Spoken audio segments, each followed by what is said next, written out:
Question number 2 देखो, सकल घरेलू उत्पाद से आप क्या समझते हैं। पहले समझेंगे कि सकल का मतलब क्या होता है, घरेलू उत्पाद का मतलब क्या होता है, अर्थ क्या होता है। इसको क्या करना है बाबू, परिभाषित करना है।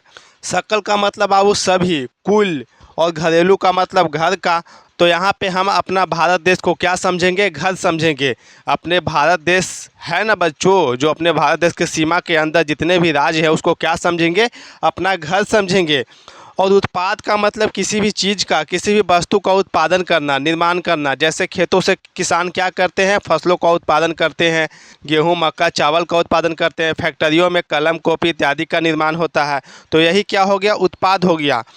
तो कुल घरेलू उत्पाद, यहाँ पे ये बोल रहा है कि कुल भारत में कितना उत्पाद होता है। आप इससे क्या समझते हैं, इसको परिभाषित करें।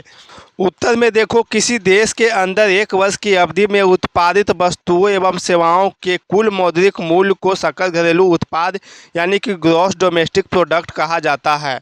यहाँ पे ये बोल रहा है कि किसी भी देश के अंदर, अपने भारत देश के सीमा के अंदर एक वर्ष की अवधि में, एक साल के समय में उत्पादित वस्तुओं एवं सेवाओं, उत्पादित का मतलब उत्पादन करना, किसी भी चीज़ का निर्माण करना। या तो कोई भी वस्तु का निर्माण होगा बाबू, या तो वस्तु या तो सेवाओं का निर्माण होगा। सेवा का मतलब बोल सकते हैं कि बस वाला आपको एक स्थान से दूसरे स्थान तक पहुंचा देता है कुछ पैसे लेकर के। तो बस वाला आपको क्या कर रहा है, सेवा दे रहा है। किसी भी प्रकार के वस्तु को उत्पादन करके वह बस वाला नहीं दे रहा है। जैसे जियो वाला कंपनी आपसे कुछ पैसे लेता है और आपके सिम को रिचार्ज कर देता है, जिसके ज़रिए आप कहीं का भी न्यूज़ सुन सकते हैं, किसी भी प्रकार का वीडियो देख सकते हैं।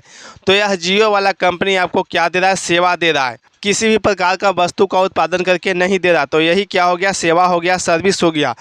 तो किसी भी देश के अंदर एक वर्ष के समय में उत्पादित वस्तुएं एवं सेवाओं के कुल मूल्य को, जो भी किसी भी प्रकार का वस्तु का उत्पादन होगा, इससे जो भी बेच करके रुपया पैसा प्राप्त होगा बाबू, को किसी भी प्रकार के सेवा से रुपया पैसा प्राप्त होता है, इन दोनों से जो भी रुपया पैसा प्राप्त होता है उसके कुल मूल्य को, कुल रुपया पैसा दाम को क्या कहते हैं, सकल घरेलू उत्पाद कहते हैं। इसके दाम को, वस्तुओं को बेचेंगे तो कुछ ना कुछ रुपया पैसा प्राप्त होगा ना, सेवा देंगे तो सेवा के बदले पैसा लेंगे ना, बिल्कुल लेंगे। तो इन दोनों से जो भी मौद्रिक मूल्य होगा, इन दोनों का कुल मौद्रिक मूल्य का मतलब सभी का रुपया पैसा, सभी से वस्तुओं एवं सेवाओं से जो भी रुपया पैसा प्राप्त होगा बाबू, जितना भी भारत देश के अंदर सेवा एवं वस्तुओं का उत्पादन हुआ, इससे जो भी रुपया पैसा पूंजी प्राप्त होगा, कुल मौद्रिक मूल्य को, कुल रुपया पैसा पूंजी को क्या कहते हैं, सकल घरेलू उत्पाद कहते हैं, ग्रॉस डोमेस्टिक प्रोडक्ट कहते हैं, शॉर्ट में जीडीपी बोलते हैं। किसी भी देश के राष्ट्रीय आय को पता लगाने के लिए सकल घरेलू उत्पाद यानी कि जीडीपी का गणना करना पड़ता है। अगर किसी देश के अंदर बाबू ये पता लगाना है कि उस देश के राष्ट्रीय आय कितना है, तो हमें क्या करना पड़ता है, सकल घरेलू उत्पाद यानी कि जीडीपी निकालना पड़ता है उस देश के अंदर। और हमने आपको बताया था बाबू कि यही क्या होता है, राष्ट्रीय आय का परिभाषा होता है। जो सकल घरेलू उत्पाद का परिभाषा है वही क्या होता है, राष्ट्रीय आय का परिभाषा होता है। किसी भी देश के अंदर एक वर्ष के समय में उत्पादित वस्तु एवं सेवाओं के जो भी रुपया पैसा में पूंजी में दाम होगा, मूल्य होगा, उसी को क्या बोलते हैं, सकल घरेलू उत्पाद बोलते हैं या फिर राष्ट्रीय आय बोलते हैं। तो राष्ट्रीय आय का पता लगाने के लिए कि किसी देश में राष्ट्रीय आय कितना है, क्या किया जाता है, सकल घरेलू उत्पाद की गणना की जाती है। गणना मतलब निकाला जाता है, जांच किया जाता है। तो वीडियो समाप्त हुआ। वीडियो अच्छा लगा हो तो चैनल को सब्सक्राइब करें।